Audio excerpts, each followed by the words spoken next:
Assalamualaikum warahmatullahi wabarakatuh.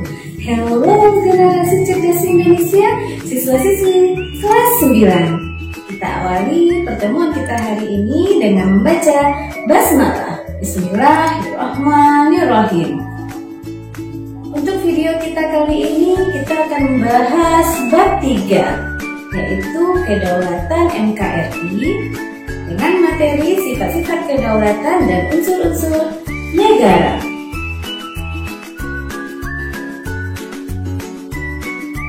Kedaulatan dalam bahasa Indonesia berasal dari kata daulat, yang artinya kekuasaan atau pemerintahan. Berdaulat berarti mempunyai kekuasaan penuh atau kekuasaan tertinggi untuk mengatur pemerintahan. Negara yang berdaulat adalah suatu negara yang telah mendapatkan kekuasaan penuh untuk mengatur pemerintahannya. Kedaulatan adalah kekuasaan tertinggi yang dimiliki oleh suatu negara. Dalam hal ini, negara yang memiliki kekuasaan tertinggi berarti negara harus dapat menentukan kehendaknya sendiri serta mampu melaksanakannya. Kedaulatan ini dapat kita bedakan menjadi dua macam. Yang pertama, kedaulatan ke dalam. Yang kedua, kedaulatan keluar. Kedaulatan ke dalam yaitu negara berhak mengatur segala kepentingan rakyat melalui berbagai lembaga negara tanpa campur tangan dari negara lain.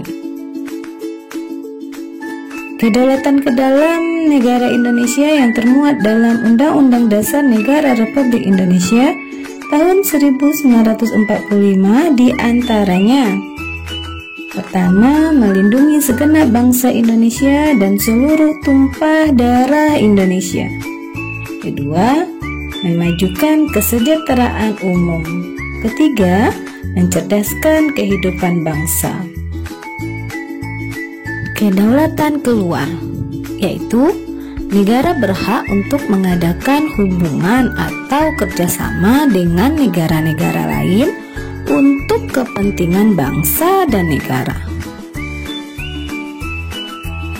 Kedaulatan keluar negara Indonesia yang termuat dalam Undang-Undang Dasar Negara Republik Indonesia tahun 1945 diantaranya: yang pertama, ikut serta dalam perdamaian dunia yang berdasarkan kemerdekaan, perdamaian abadi, dan keadilan sosial. Yang kedua, Presiden dengan persetujuan DPR menyatakan perang, membuat perdamaian dan perjanjian dengan negara lain. Yang ketiga, Presiden mengangkat duta dan konsul. Sifat-sifat kedaulatan itu terbagi 4. Yang pertama, asli. Yang kedua, permanen atau tetap. Yang ketiga, tidak terbatas. Dan yang keempat, tunggal. Marilah kita uraikan satu persatu. Yang pertama, asli. Artinya, kekuasaan suatu negara tidak berasal dari kekuasaan lain yang lebih tinggi. Dalam hal ini, kekuasaan yang berasal dari rakyat adalah asli, karena kekuasaan tersebut tertinggi. Sementara itu, kekuasaan presiden berasal dari kekuasaan rakyat yang memilihnya. Yang kedua, permanen atau tetap. Artinya, kekuasaan itu tetap ada selama negara itu masih berdiri, walaupun pemerintahnya sudah berganti. Dalam hal ini, pelaksanaannya mungkin berganti atau badan yang memegang kedaulatan itu berganti.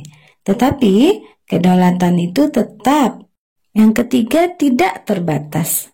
Artinya, kedaulatan itu tidak dibatasi oleh kekuasaan lain. Apabila pelaksanaannya dibatasi, kedaulatan itu tidak lagi mencerminkan kekuasaan tertinggi.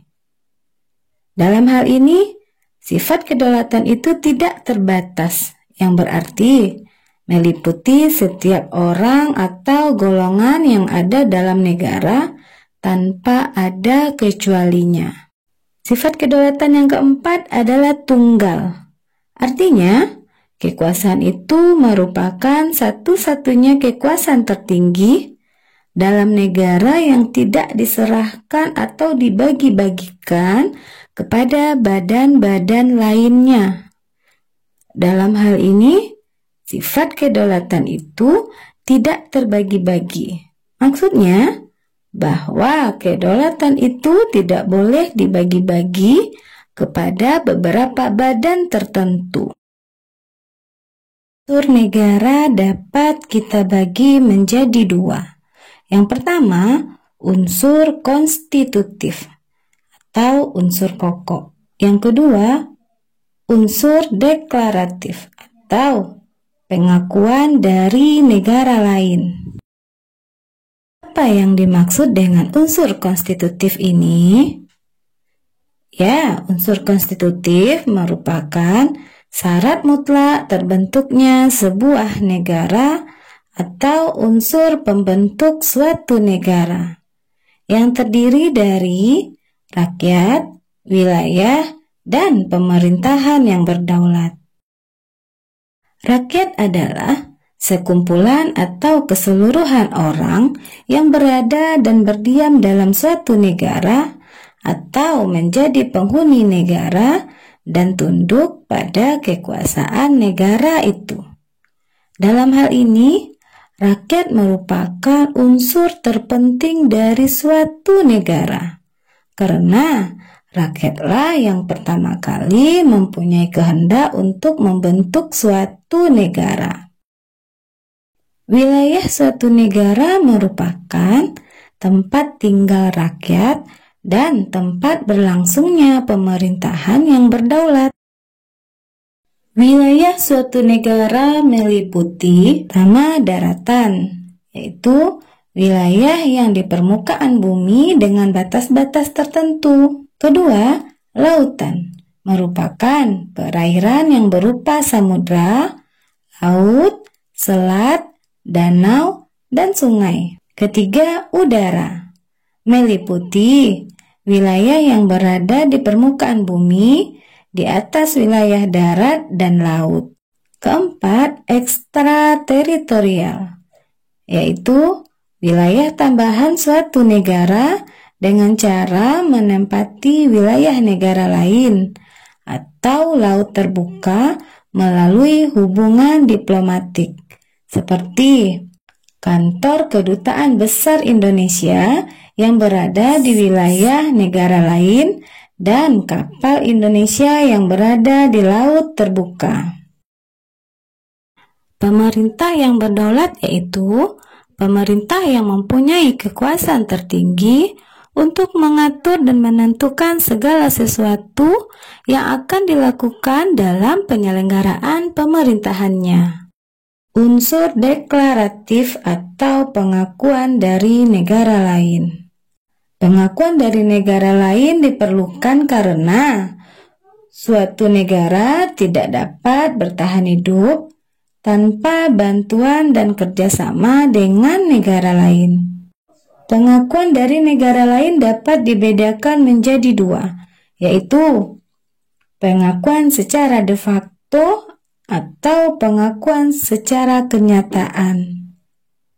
Indonesia diakui secara de facto pada tanggal 17 Agustus 1945. Kedua, pengakuan secara de jure atau pengakuan berdasarkan hukum internasional. Baiklah Ananda, selesai sudah pembelajaran kita pada hari ini. Semoga apa yang sudah kita pelajari dapat bermanfaat dan bisa kita terapkan dalam kehidupan sehari-hari. Dan kita akhiri pembelajaran hari ini dengan mengucapkan hamdalah. Tetap semangat dan lakukanlah hal-hal yang positif. Terima kasih.